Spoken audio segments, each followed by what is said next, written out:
other thing about Intrigue the Angels now is like people are playing Alchemist Refuge. So even if you do think twice and a turn of like 70,000 or whatever, like people can still flash in Wrath, which is pretty common in all the Bant decks. I didn't think about that. I've never been a huge fan of the Alchemist Refuge, just because, like, playing a colorless land right now is, a liability. Like, it has to do some big work for it to be good. Yeah, because that's like a 4-color deck, so... And not to mention, like, that Alchemist Refuge is taking up a slot where an Nephalia Drownyard could be. Right. Which is, yeah, that's why it's such a liability, though, is you're cutting a win condition for something that might be cute occasionally. But people are running it. I've seen a lot of one of Alchemist Refuge, whether I agree with it or not. Yeah, but the thing is, like, just by running the one of, like, you can change the entire, like, speed of your deck, like, and just interact on such a different level, which is nice. Yeah, I remember when we were originally testing with Fairy Imposter, which is a card that you loved. I love a Fairy Imposter. You love Fairy Imposter as much as I love Deathrite Shaman. You had such a crush on that card. You tried to Fairy Imposter so many Elvish Visionaries, and then you just realized that, oh, none of these beat Thragtusk. Yeah. Like, every time I imposter Augur Bolos, it just hits more imposters. I'm like, god damn it. Well, oh god, we have to talk about Augur Bolas, but that's for later. Let's finish talking about shitty cards. We'll talk about Augur in a second. But yeah, Entreat's awful. Everything answers her. I remember even them top decking her at like 5 or 6 mana, so it's like they get 3 or 4 angels, and then they say go, and you just play an Angel of Serenity and exile like either like all their angels or all but 1 or 2 of their angels, and then you just have a better one in play with a Vault the Archangel behind it. Right. And it's just like, yeah. I'm not a fan of that card. I've actually never really liked that card. I remember talking to my friend when that card first got printed, and I said that card does not look very constructive playable. Because unless Entreat, unless you're miracling that, like, not miracling that card it's the worst. It's really expensive. I'll play a Sarah Angel. Right. And then, like, or like a 7-mana Broodmate Dragon. And it's like, you could just play, like, Armada Worm. Yeah. Which is arguably better. Although, and the miracle... play about anything else. The miracle cost can be kind of awkward, too.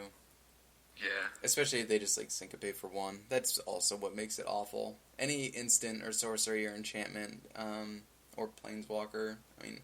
The card on here I like the most is Grizzlebrand, and one of the big reasons is because he's a creature. And just being able to, like, Unburial Rights it, or Cavern it. But Grizzlebrand, I don't think Grizzlebrand is very playable, just because, like, if you're getting aggroed, and then you play Grizzlebrand, that's terrible. Because you can't pay the 7 life. And then they're gonna bash into you anyways, because they just have ways of, like, dealing with the Grizzlebrand. Like, even if not the Grizzlebrand, they just shoot the thing that you block. I mean, even Thundermile guy bashes through him, but, argument here for Zealous Conscripts. Zealous Conscripts would swing for 10, and you would gain 7, and then you would draw, like, 1,000,000 cards. That would be the end of the game. Yeah, Zealous Conscripts is way better against Grizzlebrand. Yeah. Actually, I remember seeing my friend, he was playing in the finals and, with the Junk Angel deck at I don't remember where it was, but there was this kid who was talking about, he was playing Bant, but he was playing Chromatic Lanterns, and he was playing a couple Nephalia Drownyard, and... Oh, no, I don't even know if he was playing Drownyard, but he was playing Grizzlebrand. And just kept on, like, just being really nerdy and annoying, and, like, being like, Grizzlebrand is so good! It wins me so many games! And Ryan and I... You'll never beat me! I know. Ryan and I are sitting there trying to tell him, like... Dude, Grizzlebrand is fucking garbage. Like, that card is awful. I was just like, we have so many answers to it, like Fiend Hunter, Angel of Serenity. We don't care how many cards you draw, because we'll just Angel of Serenity those as well. Because, like, remember trying to grind our deck against other Reanimator decks? Yeah, we're just, like, so next level. Yeah. And if you don't know the Junk Angel deck that we've been talking about, I recommend going back and watching the deck tech video that I did on it. It's a really cool deck, and it's the deck I would recommend playing in Standard right now. That or I would recommend playing some form of Bant control. But yeah, Grizzlebrand isn't very good. Epic Experiment is... and Omniscience are terrible just because, like, the counterspells, dude. And not even exist. game one. Let's say, like, a lot of people will be like, yeah, but a lot of Bant decks aren't running a ton of counterspells, which is true, but they have so many in the sideboard. I've never seen a Bant deck that doesn't have, like, 6 or more counterspells post-board. Right. And it's like... Got these Dispels and Negates. I love Dispel and Negate. It's actually a card on another slide we got coming up. This is kind of an honorable mention to some cards that... the Cyclonic Rift and Ultimate Price I give the honorable mention to, just because instant speed removal is really hard to come by right now. Right. Everything's sorcery speed. I mean, like, the most instant speed removal out there is Restoration Angel. Which is sad. Well, I mean, Restoration Angel is a very good card. Yeah, but it's a creature. But everyone's, like, Terminusing, Detention Spearing, Supreme Verdicting, yeah.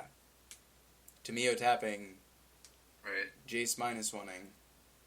Or, you know, -1ing their power. +1ing himself. Yeah. I got you. Mizium Mortars, I think, is not seeing play just because of the triple red overload cost. And even the first mana... Like, red just sucks right now. Yeah, there's no reason to play triple red in a deck. No, there's just not enough good cards to go with it. I mean, even, like, Zealous Conscripts is, like, a sideboard card, in my opinion. Because I would not be playing an aggro deck right now, so I would not... If I were playing an aggro deck, I would be playing Zealous Conscripts as my finisher over Thunder Mahalkai. That being said, I would not be playing an aggro deck right now, so, like, I wouldn't even want to play Mizium Mortars, even for Zealous being the reason. And, like, we even talked about, like, we're playing Zealous in our deck, and we don't have a single red source. You don't need to... Like, Cavern is red enough. Yeah. And then Armada Worm we had a lot of success with. Card's good. Yeah, he's a big fatty, like, especially Vault of the Archangel, like you said beforehand. Just deals so much damage, just a big swing. Even if you play him and they don't have a Wrath spell, it's... I mean, like, we caverned that guy into play quite a bit. Yeah. We caverned every creature, to be honest. No, we were talking about that. We were talking about the creatures that we've never caverned. The first one that I've never caverned, Deathrite Shaman. I've literally never named L4 Shaman.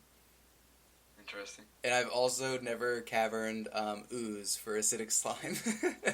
I've caverned Ooze a few times. Have you? Yeah. Against control decks, like, you really need to resolve to kill the Detention Spheres or whatever. Right. I mean, like, the Ooze was the one that I thought I would have by now. Yeah. But I never did. Maybe someday. I'll be playing with caverns until it rotates, so... Oh, yeah. And then... The Selesnya Charm is really good, too. The problem is it's in the wrong deck, because it's in the green-white aggro deck, which is definitely a competitive deck right now. Like, it's up there with the Tier 1 decks. And it's amazing. It does everything you want it to do. It protects your guys and does more damage with the kind of Colossal Might type ability, the 2/2 and Trample. It makes a dude to attach Rancors and stuff, too. And it also just exiles fatties like Thragtusk and Angel of Serenity. It's got all the meat and potatoes. Yeah, it's everything you want. I think that card right there, when Breeding Pool comes out with Gatecrash... Hell yeah. I think that there's going to be some form of Bant, Geist of St. Traff, Runechanter's Pike. That card is nasty with Runechanter's Pike. Yeah, it is. Like, it even might make Delver viable. Breeding Pool is going to make Delver so good. Right, like, potentially good. I even like Selesnya Charm on the Delver itself, because, like, Restoration Angel is one of the biggest weapons against Delver. Right. And, like, if they play Restoration Angel and you just Selesnya Charm and trample over for one, like, that's a really good answer. Not to mention if you have a Pike on it. Like, that's pretty brutal. Pike with Trample is just so good. Yeah, and it's one of the... It's Giant Growth for Trample. It's one of the few instants and sorceries that I really, really like. Yeah. Just for everything in the deck that it's in. When it first got spoiled. I don't even think green-white aggro would be a top-tier deck without that card. Right. Like, if the Selesnya Charm were more like what the Rakdos Charm is, just kind of like an awkward sideboard card for weird things. Yeah, because just the catch-all that red-black never usually has. Right, but Selesnya Charm is so good for creature combat, because all of its abilities are kind of creature combat related. Which makes sense for green-white. Yeah, it exiles a dude, it makes a dude, and it pumps a dude, so it likes dudes. Just like you. Who doesn't love dudes? I don't know, Nick. Oh, we should talk about this guy. Agrobolus. This card is such a cock block. This card's good. I want to start off by saying that. And I remember when this card first got spoiled that I was so excited to start playing with him. And then you realize that when you play an Augur Bolus deck, the first, you start, let's say you start by brewing, adding 4 Augur Bolus, the next 4 cards you add a Restoration Angel.